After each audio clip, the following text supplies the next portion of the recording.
So let's continue. And it came to pass when he had made an end of speaking, that he cast away the jawbone out of his hand and called that place Ramath Lehi. And he was a sore athirst and called on the Lord and said, Hast thou given this great deliverance into the hand of thy servant?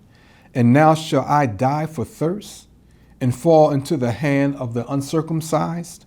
This is Samson talking to God. But God clave an hollow place that was in the jaw, and there came water thereabout, or thereout. And when he had drunk, his spirit came again and he revived. Wherefore he called the name thereof Enhakkor, which is in Lehi unto this day. And he judged Israel in the days of the Philistines 20 years. Well, Jesus on the cross utters the phrase, I thirst, at the end before he gives up the ghost.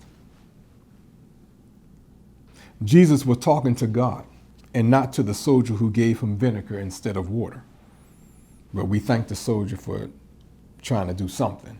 But he was thirsting to God.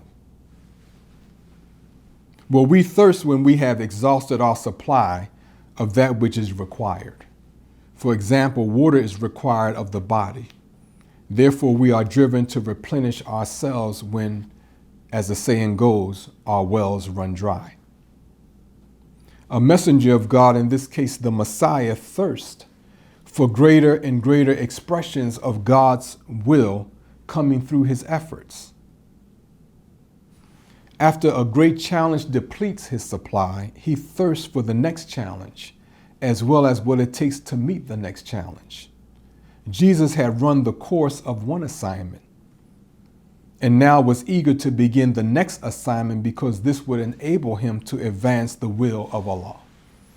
This is why he said, I thirst on the cross. And this is why the Messiah is raised into power to execute the function of the Christ. You can't thirst after something if there's nothing waiting for you.